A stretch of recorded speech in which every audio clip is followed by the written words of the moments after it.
हाय नमस्कार. झटपट मराठी टिप्समध्ये आज आपण घरातली किचकट कामं जी असतात ती कशी सोप्या प्रकारे करायची आहेत आणि अगदी कमी वेळात, म्हणजे जी कामं आपल्याला अगदी तासनतास करत बसतो ती अगदी कमी मिनिटात करून टाकायची आहेत, हातावेगळी करून टाकायची. तर ती कशी काय ते आजच्या व्हिडिओमध्ये आपण बघायचं आहे. आता बरेच वेळा आपल्या घरातले कपडे खूप वेळा ऑल्टर करायचे असतात, ते आपण बाहेर देतो आणि भरपूर पैसे हल्ली ऑल्टर करण्याला वापरतात, म्हणजे फिटिंग करण्यासाठी पैसे भरपूर घेतात. तर तुमच्या घरी जर शिलाई मशीन असेल तर ते घरच्या घरी तुम्ही सोप्या रीतीने करा. इथे पहा, मी काही ड्रेस दाखवले, ते मला खूप लूज होतात. अगदी मी जेव्हा विकत आणले तर तेव्हापासून ते पडून राहिले, तर करू करू म्हणून ते राहून गेलं. ते काम फार मोठं वाटतं आपल्याला, म्हणजे खूप वेळ जाईल, पण अवघ्या 10 मिनिटात मी हे काम केलेलं आहे. तर ड्रेस ऑल्टर करण्यासाठी आपण कोणती ट्रिक वापरायची ते पाहूया. तर पहिल्यांदा ड्रेस पहा, मी दाखवते घालून किती लूज आहे हा ड्रेस. आता मी तो एकदम फिटिंगचा करण्यासाठी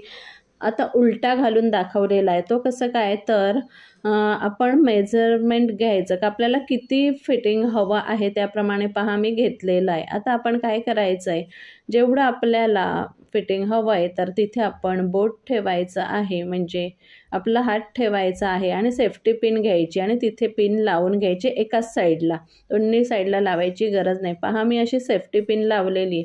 आता जेव्हा आपण असं ड्रेस घेऊ तिथे खुणा करायच्या आहेत. खडू जो आपला असतो टेलरिंगसाठीचा तर तो घ्यायचा आहे आणि पिन जिथे लावली तिथे खुणा करायचा आहे.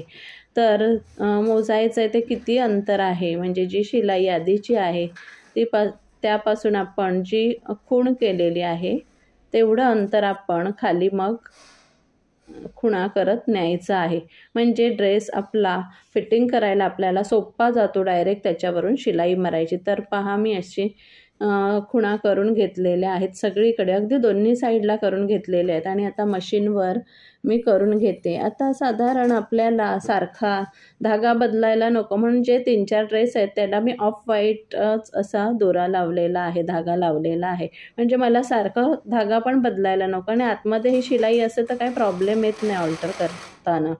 तर पहा मी आता शिवून घेते दोन्ही साईडने आणि तुम्हाला मी घालूनसुद्धा दाखवेन का अगदी किती पटकन फिटिंग झालेला आहे. तर पहा, हा माझा लूज ड्रेस होता, तो अगदी 2 मिनिटात माझा तो शिवून झालेला आहे एक ड्रेस. तर मी हे 4 ते 5 ड्रेस अवघ्या 10 मिनिटात आता पूर्ण करण्याचं ठरवलेलं आहे. तर पटापट हे बाकीचे ड्रेस पण त्याच प्रकारे मी घेतले, घालून पिन लावून त्याच प्रकारे त्यांना खुणा करून घेतलेल्या आहेत. तर सगळे ड्रेस झालेले आहेत. आता हेच ड्रेस जर तुम्ही बाहेर दिले असते तर किती पैसे गेले असते, शिवाय वेळही गेला असता. माहीचा अभ्यास घ्यायचा आहे, ते सुद्धा एक महत्त्वाचं काम आहे. घरात आपल्याला अशी भरपूर कामं असतात, त्यांचं आपण नियोजन करत असतो, पण त्याच्याच बरोबर आपल्याला मुलांचा अभ्यास घेणं हे सुद्धा एक काम असतं. तर माहीचा मी अभ्यास घेत असते, रोज अभ्यास घेते, पण काही विषय असे असतात, एखाद दुसरा विषय का मुलांना तो कठीण जातो. तसंच आमच्या माहीचं आहे. तशी थोडी तिला मॅथ्सची भीती आहे. तर ही भीती घालवण्यासाठी काय करावं, तर मग मी चांगल्या मॅथ्स क्लासेससाठी चौकशी केली इतर ठिकाणी. तर माझ्या एका USA फ्रेंडने आणि एका भारतातल्या पण मैत्रिणीने मला भांजू क्लासेसविषयी सांगितलं.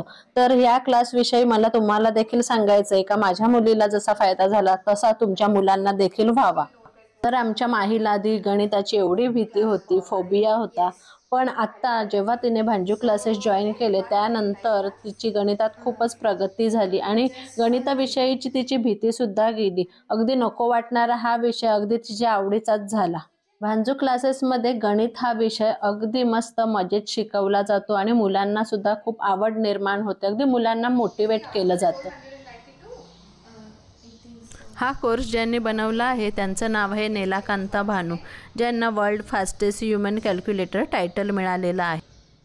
आणि त्यांची गणित शिकवण्याची पद्धत ना खूप वेगळी आणि सोपी आहे. त्यांनी हा कोर्स तर तयार केलाच व त्याचबरोबर इतर ट्रेन टीचर्सही तयार केले. मला तर त्यांची शिकवण्याची पद्धत खूपच आवडली आणि आमच्या माहीला तर एवढी आवडली तर तिचा कॉन्फिडन्सही वाढला. आणि मी नोटीस केलं आहे की माही आता किती पण कठीण कॅल्क्युलेशन्स असतील तर ती अगदी सहज सोप्या रीतीने करते आणि तोंडी सहज क्विकली करू शकते. आमची माही 13 वर्षांची आहे, पण हा क्लास 14 वर्षापर्यंतची मुलं करू शकतात. तुम्हाला पण तुमच्या मुलांची गणिताची भीती घालवायची असेल, मुलांना गणितात हुशार करायचं असेल, त्यांचा कॉन्फिडन्स वाढवायचा असेल, तर तुम्ही डिस्क्रिप्शन बॉक्समध्ये दिलेल्या लिंकवर क्लिक करून फ्री डेमो क्लास बुक करू शकता. आणि तुम्हाला जर त्यांची शिकवण्याची पद्धत आवडली तर तुम्ही या क्लासमध्ये तुमच्या मुलांना एनरोल करू शकता. पण पहिली 100 लोक या लिंकवर क्लिक करतील त्यांनाच हा डेमो क्लास फ्री मिळेल. त्याचप्रमाणे माझं ड्रेसिंग टेबल खूप दिवसापासून खराब झालेलं आहे. अगदी धूळ चिकट झालेलं आहे, काही ठिकाणी तेल सांडलेलं आहे, क्रीम कुठे कुठे लागलेलं आहे, शिवाय आरसा खराब झालेला आहे. पण मी खूप दिवसापासून ते करत नव्हते, कारण आमच्या समोरच्या बिल्डिंगमध्ये एका फ्लॅटमध्ये रिनोव्हेशनचं काम सुरू होतं, तर भरपूर धूळ येत होती घरात. तर वरवरची धूळ मी पुसायची, पण हे असं डीप क्लिनिंग बरेच दिवस मी केलं नव्हतं, तर ड्रेसिंग टेबल राहिलेलं. आता ते बघून तर मला असं वाटतंय का किती किचकट काम आहे, पण अवघ्या ते पण 10 ते 15 मिनिटात मला करायचंय. तर पाहूया किती सोप्या रीतीने मी ते केलेलं आहे. ड्रेसिंग टेबल आवरण्याआधी ते किती खराब झालंय ते पहा. ते आधी मी तुम्हाला दाखवते. आरशावर किती डाग पडलेले आहेत, वस्तू सगळ्या एकत्र झालेल्या आहेत, कुठे चिकटपणा आहे, कुठे तेलकटपणा आहे. ड्रॉवरमध्ये सुद्धा वस्तू एकात एक झालेल्या आहेत, म्हणजे इथल्या तिथे झालेल्या आहेत. तर ते आधी पहा किती पसारा झालेला आहे. तर जवळजवळ 2 ते 3 महिने मी हे असंच ठेवलेलं, आवरलेलं नव्हतं. तर खूप काही वस्तू मिळत सुद्धा नव्हत्या. तर आता त्या व्यवस्थित लावायच्या आहेत मला जागच्या जागी. त्या आधी क्लिनिंग करायचं. तर आधी मी काय केलं, जसे ग्रुप वाईज वस्तू आहेत तशा लावून घेतल्या खराब असतानाच, का ज्याच्या त्याच्या जागी आधी वस्तू मी ठेवून घेतलेल्या आहेत. म्हणजे मला त्या सगळ्या वस्तू एकत्र ठेवून क्लिनिंगला सोप्या जाणार आहेत. त्याच्यामुळे जिथे तिथे ज्या वस्तू होत्या त्या मी ठेवून दिलेल्या आहेत आधी, आणि मग मी मात्र क्लिनिंग करायला घेणार आहे. तर काही दुसऱ्या रूममधल्या पण वस्तू होत्या त्या मी तिथे नेऊन ठेवलेल्या आहेत. आता आपण काय करायचं, एक मोठा ट्रे घ्यायचा आहे. ग्रुप वाईज आधी वस्तू काढायच्या आहेत, आणि एकदम सगळ्या वस्तू काढायच्या नाही आहेत. तर जसे त्याचे खण आहेत, शेल्फ आहेत, त्याप्रमाणे अगदी 2-2 शेल्फ घ्यायचे आहेत. म्हणजे आपल्याला साफसफाई करायला, क्लिनिंग करायला कठीण नाही जाणार आहे. तर मी त्याप्रमाणे केलेलं आहे का 2-2 खण आधी रिकामे करून घेतलेले आहेत, वस्तू काढून घेतलेल्या आहेत. इथे वेगळे 2 ट्रे घेतलेले आहेत. तसं तुम्ही काहीही घेऊ शकतात ठेवायला. तर मी काढलेलं आहे इकडे. ग्रुप वाईज काढायचं आहे का, जसं कॉस्मेटिक्स वेगळे, लिपस्टिक वेगळे, क्रीम्स वेगळं, तेल जे आहे तो ग्रुप वेगळा, असं मी वेगवेगळ्या भागात काढलेलं आहे. एका ट्रेमध्ये 2 भाग केलेले आहेत काही ठिकाणी, म्हणजे आपल्याला परत ते ऑर्गनाईज करायला खूप सोपं जाणार आहे. तर हे इयरिंग्सचं आहे ते बाजूला ठेवलेलं आहे. आता क्लिनिंगसाठी काय वापरायचं आहे, तर सिम्पली मी शॅम्पू घेतलेला आहे पाण्यामध्ये. तुम्हाला जसं तुमचं टेबल खराब झालं असेल त्याप्रमाणे घ्या. आणि 3 इकडे कपडे घेतलेले आहेत. 2 मायक्रोफायबरचे ग्लोव्ज आहेत. एक थोडासा खराब आहे, एक एकदम चांगला आहे, आणि एक जुना कपडा आहे. तर जो खराब मायक्रोफायबर आहे ना, त्याने आधी सगळी धूळ पुसून काढायची, जे मी खण रिकामी केले ते. तर बाहेरच्या साईडला शक्यतो मी जास्त काय ठेवत नाही, पण आतल्या साईडला जास्त वस्तू असतात. आता हे स्प्रे करून घ्यायचं सोल्युशन. तुम्ही थांबू शकता थोडा वेळ किंवा लगेच करा. मी अगदी लगेच करायला घेतलेलं आहे. आधी या कॉटनचा जो जुना कपडा होता त्याने मी पुसून घेतलेला आहे. जुने कपडे मी नेहमी सांगते उपयोगात आणा, तर असे उपयोगात येतात. नंतर हा कपडा धुवत बसण्यापेक्षा फेकून द्यायचा, त्याचं आपल्याला काही वाटत नाही. तर हा असा कपडा घेतलेला आहे आणि क्लीन केलेला आहे ओलं झाल्यावर. आता परत एकदा चांगला मायक्रोफायबर ग्लोव्ज आहे तो मी त्याच्यावरून फिरवला, म्हणजे एकदम क्लीन चकाचक झालेलं आहे. तर पहिले 2-3 कण मी याप्रमाणे केले आहेत. आणि आता ज्या वस्तू आपण ठेवायच्या त्या पण नेहमी पुसून ठेवायच्या, तशाच ठेवायच्या नाहीत. इथे हा पहा नवीन सेंट परफ्यूमचा सेट आहे. तो माझ्या एका कझिनने मला अलीकडेच डिसेंबरमध्ये दिलेला. तर तो सुद्धा बाहेर काढायचं होतं, तर ते सुद्धा मी लावून घेतलेलं आहे. तर दरवेळी तीच अरेंजमेंट हवी असं नाही, आपल्याला जसं मनाला चांगलं वाटेल, कन्व्हिनियंट पडेल तसं आपण लावून घ्यायचं आहे.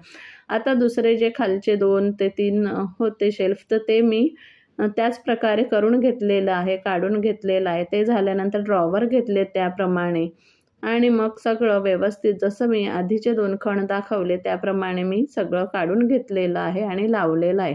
तर अशा अगदी सोप्या स्टेपमध्ये मी ड्रेसिंग टेबल क्लीन पण केलं आहे आणि ऑर्गनाईज पण केलेलं आहे. तर अवघ्या काही मिनिटात असे झालं आहे, जे तासाचं काम वाटत होतं ते काही मिनिटातच माझं झालेलं आहे. तर या प्रकारे माझं ड्रेसिंग टेबल आहे, थोडंसं मी ओपन करून दाखवते. माझं ऑर्गनायझेशनचा एक व्हिडिओ आहे, तो काहींनी पाहिला नसेल तर आता तुम्ही हे शॉर्टमध्ये बघून घ्या. तर हा बघा, हा ड्रॉवर आहे. तर याच्यात या पाऊचमध्ये टिकल्यांची पाकिटं आहेत. तर थोडंसं उघडून दाखवते मी, म्हणजे तुम्हाला आयडिया येईल. जर तुम्हाला तसं करायचं असेल तर तुम्ही करू शकता. इथे रबर्स आहेत, काही बँड्स, इथे इयरबड्स आहेत, अशा प्रकारे क्लिप्स आहेत. तर या प्रकारे मी ड्रॉवर अरेंज केलेले आहेत. खूप अशी गर्दी पण नाही केलेली आहे.